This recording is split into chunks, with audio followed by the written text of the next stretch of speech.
Assalamualaikum warahmatullahi wabarakatuh. Selamat pagi, semangat pagi. Selamat datang anak-anakku di kelas IPA. Ibu ingin mengucapkan selamat kepada kalian semua karena sudah naik kelas dari kelas 5 menjadi kelas 6. Semoga apa yang telah kalian peroleh di kelas 5 masih membekas dan bisa dimanfaatkan sebagai bekal pengetahuan sehari-hari nanti. Baik.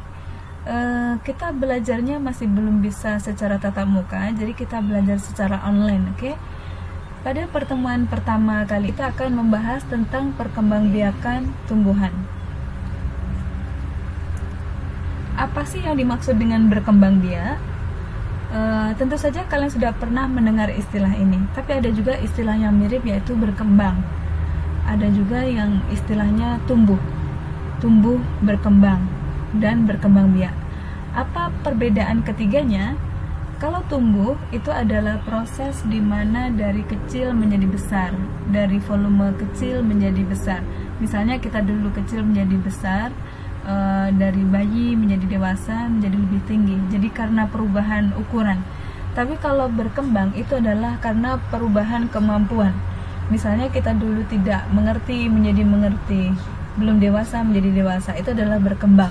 Tapi kalau berkembang biak ini terkait dengan pewarisan keturunan, terkait dengan pelestarian keturunan. Apa sih definisi berkembang biak? Berkembang biak adalah salah satu cara yang dimiliki oleh makhluk hidup dengan tujuan untuk mempertahankan atau memelihara kelangsungan jenis atau spesiesnya. Nah, dari definisi ini, salah satu cara yang dimiliki makhluk hidup.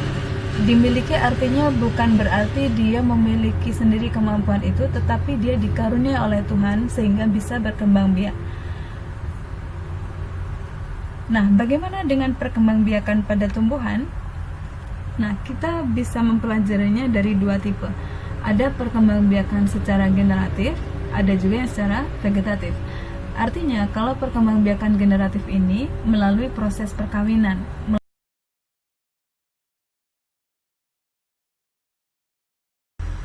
Apa sih yang dimaksud dengan perkembangbiakan tumbuhan secara generatif? Mari kita lihat lebih detail lagi.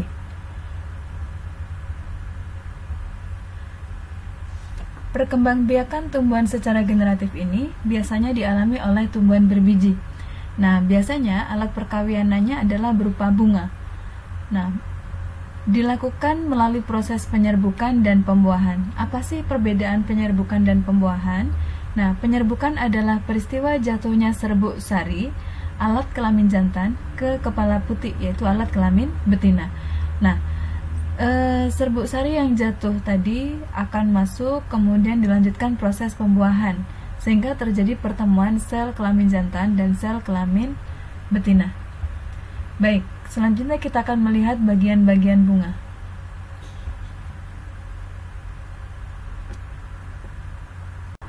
Baik, kita akan melihat di mana sih proses penyerbukan itu terjadi. Nah, ini adalah alat perkembangbiakan pada tumbuhan. Penampang membujur pada bunga ini di sini akan menunjukkan bagian-bagiannya. Yang ditunjukkan di sini adalah gambar dari bunga yang dibantu penyerbukannya oleh serangga. Kita melihatnya dari mahkota yang mencolok warnanya. Kemudian biasanya ada aroma yang khas sehingga mengundang serangga.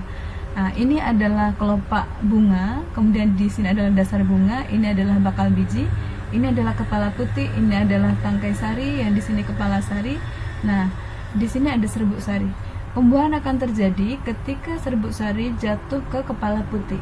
Nah, baru dilanjutkan pembuahan di dalam sini. Jadi penyerbukan diawali jatuhnya ke putih sini, dilanjutkan ke dalam, baru kemudian akan terbentuk bakal biji yang selanjutnya akan membentuk buah biasanya. Oke. Apa saja sih jenis-jenis penyerbukan? Penyerbukan sendiri, ada juga penyerbukan tetangga, ada juga penyerbukan silang dan penyerbukan bastar. Sesuai dengan namanya, kalau sendiri berarti dari bunga itu sendiri, serbuknya, serbuk sarinya maupun putihnya dari satu bunga. Tapi kalau penyerbukan tetangga, serbuk sarinya jatuh ke kepala putih bunga lain tetapi masih dalam satu pohon. Tapi kalau penyerbukan silang, serbuk sari jatuh ke kepala putih bunga dari pohon lain tetapi masih satu jenis tumbuhan. Nah, yang lebih jauh adalah penyerbukan bastar. Serbuk sarinya jatuh ke kepala putik bunga lain dari pohon lain yang sejenis tetapi berbeda varietas. Dari penyerbukan yang keempat ini nanti akan menghasilkan generasi yang khas, yang berbeda dari induknya. Boleh jadi merupakan kombinasi.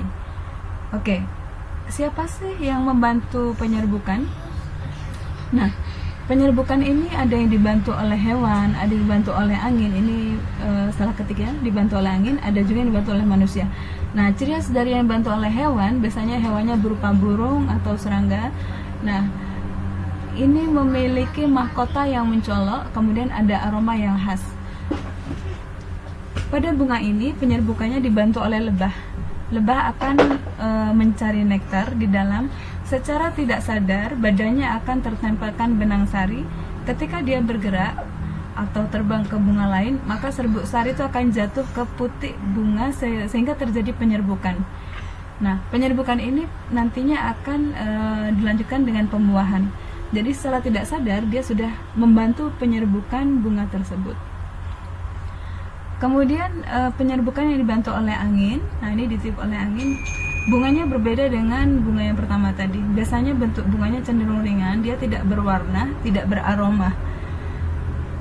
Nah, ini biasanya terjadi pada padi, jagung gitu ya. Nanti kalau kalian sudah belajar lagi, ini pada tumbuhan yang memiliki tongkol biasanya. Ada juga penyerbukan yang dibantu oleh manusia. Misalnya adalah pada tumbuhan salak. Hal ini terjadi karena antara putik dan benang sari berjauhan sehingga harus dibantu untuk mempertemukannya.